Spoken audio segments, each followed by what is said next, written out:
বাংলাদেশের উত্তাল পরিস্থিতি আজ ধীরে ধীরে স্বাভাবিক হওয়ার চেষ্টা। আর গতকাল এই উত্তাল পরিস্থিতির মাঝেই ঠিক দুপুর 2:30 নাগাদ দেশ ছেড়েছিলেন শেখ হাসিনা। শেখ হাসিনা কোথায় আছেন? আমাদের বিদেশমন্ত্রী অর্থাৎ ভারতের বিদেশমন্ত্রী এস জয়শঙ্কর বলছেন শেখ হাসিনা দিল্লিতেই আছেন। সর্বদল বৈঠকে তিনি দাবি করছেন সেফ হাউসে রয়েছেন তিনি। আমার সঙ্গে সরাসরি মৈত্রী রয়েছেন নয়াদিল্লি থেকে। মৈত্রী, কি খবর রয়েছে দিল্লির সূত্রে, আমরা কি জানছি?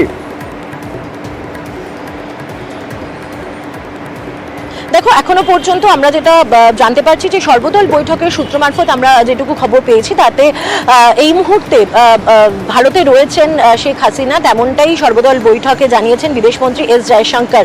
এবং আমরা সেনাবাহিনীর সূত্রে যেটা জানতে পারছি যে আপাতত শেখ হাসিনাকে সেফ হাউসে রাখা হয়েছে। আজকে যে বিমানে করে তিনি এসেছিলেন অর্থাৎ C-130 যে বাংলাদেশ এয়ারফোর্সের যে বিমানে করে তিনি হিন্ডেন এয়ারবেসে নেমেছিলেন, সেই বিমান আজকে সকালে ফিরে গিয়েছে বাংলাদেশের উদ্দেশ্যে, তেমনটা আমরা জানতে পারছি। যদিও শেখ হাসিনা তিনি এখনো পর্যন্ত ভারতেই রয়েছেন এবং বলা ভালো যে তিনি সেফ হাউসে দিল্লিতেই রয়েছেন।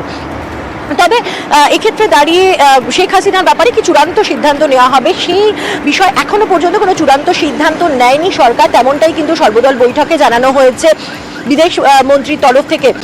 একই সঙ্গে আমরা যেটা সেনাবাহিনীর সূত্র যেটা জানতে পারছি যে প্রাথমিকভাবে পরবর্তী পদক্ষেপ শেখ হাসিনার কি হবে সে বিষয়ে তাকে সিদ্ধান্ত তার উপরেই ছেড়ে দিয়েছে ভারত সরকার। এবং সেক্ষেত্রে দাঁড়িয়ে তিনি তার সিদ্ধান্ত ভারত সরকারকে জানালে তার পরবর্তী পদক্ষেপ ভারত সরকারের তরফ থেকে পরবর্তী পদক্ষেপ বিচার করা হবে, অর্থাৎ বিচার বিবেচনা করা হবে যে তার পরবর্তী সিদ্ধান্ত নিয়ে।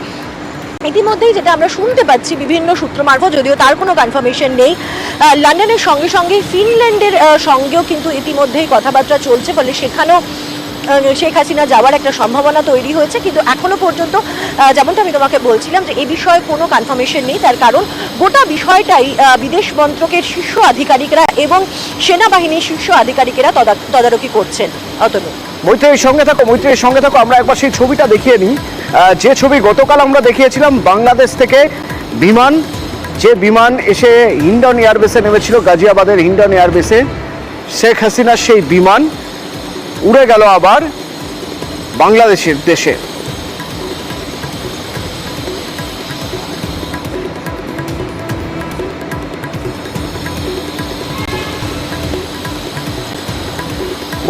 একটা বিষয় অত্যন্ত গুরুত্বপূর্ণ, আমাদের স্থলপথে অনেকটা জায়গা জুড়ে বাংলাদেশের সঙ্গে সীমান্ত, যে সীমান্তে অত্যন্ত স্পর্শকাতর হিসেবে দেখা হচ্ছে এই মুহূর্তে।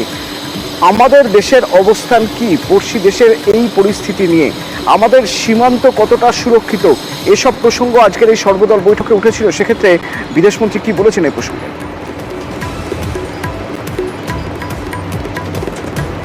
অতনু, দেখো, খুব স্বাভাবিকভাবেই ভারতের একটা কনসার্নের জায়গা রয়েছে, তার কারণ যেমনটা তুমি বললে যে স্থলভাগে বাংলাদেশের সঙ্গে পুরোটাই বলা যেতে পারে ভারতের সঙ্গে সীমানা শেয়ার করে বাংলাদেশ। ফলে সেই জায়গায় দাঁড়িয়ে বাংলাদেশের একটা বড় অংশ যেহেতু ভারতের সীমানার শেয়ার করে, ফলে সেই জায়গায় ভারতের সীমান্ত এলাকা যাতে সুরক্ষিত থাকে সেটা নিশ্চিত করা হচ্ছে এবং একই সঙ্গে বাংলাদেশের পরিস্থিতির দিকেও কড়া নজর রাখা হচ্ছে, এমনটাই আজকে বিদেশমন্ত্রী জানিয়েছেন। তবে তিনি এটাও জানাচ্ছেন যে বাংলাদেশ সরকারের পরবর্তী সরকার অর্থাৎ অন্তর্বর্তীকালীন সরকার কে হবেন, সেই সরকারের সঙ্গে ভারতের সম্পর্ক কি হবে, সেই সমস্ত কিছু কিন্তু সেই সময় অনুযায়ী নির্ভর করবে। এই মুহূর্তে ভারত ক্লোজ আই রাখছে, অর্থাৎ একেবারে ক্লোজ ওয়াচ যাকে বলে, যে বাংলাদেশের যে গতি প্রকৃতি সেই রাজনৈতিক এবং যে ডেভেলপমেন্টস হচ্ছে সেই সমস্ত ডেভেলপমেন্টসের দিকে তারা তাকিয়ে রয়েছেন, তারা ক্লোজ মনিটরিংয়ে রাখছেন এবং সময় অনুযায়ী তারা তাদের পদক্ষেপ করবেন।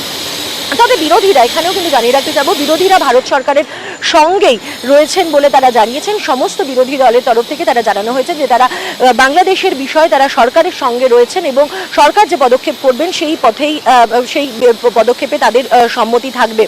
সুদীপ বন্দ্যোপাধ্যায়, যেহেতু পশ্চিমবঙ্গ একটা বড় বর্ডার শেয়ার করে, সুদীপ বন্দ্যোপাধ্যায় আজকেই এস জয়শঙ্করকে জানিয়েছেন যে মুখ্যমন্ত্রী মমতা বন্দ্যোপাধ্যায়কে যেন প্রত্যেকটি ডিসিশনে লুপে রাখা হয় এবং এস জয়শঙ্কর সেই বিষয়ে এগ্রি করেছেন।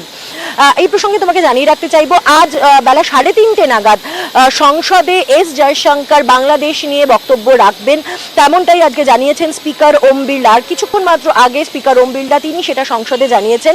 আজকে কংগ্রেসের সাংসদদের তরফ থেকে প্রিভিলেজ মোশন আনা হয়েছিল যে এই বিষয়ে আলোচনা করা হোক, বাংলাদেশের পরিস্থিতি নিয়ে সংসদে আলোচনা করা হোক, এই প্রস্তাব আনা হয়েছিল। এবং সেই সময় ওম বিড়লা স্পিকার তিনি জানান যে আজকে আর কিছুক্ষণ সময়ের মধ্যে অর্থাৎ 3:30 নাগাদ এস জয়শঙ্কর তিনি সংসদে আসবেন এবং বাংলাদেশ পরিস্থিতি নিয়ে ভারতের কি অবস্থান সেটা তিনি সদনকে জানাবেন।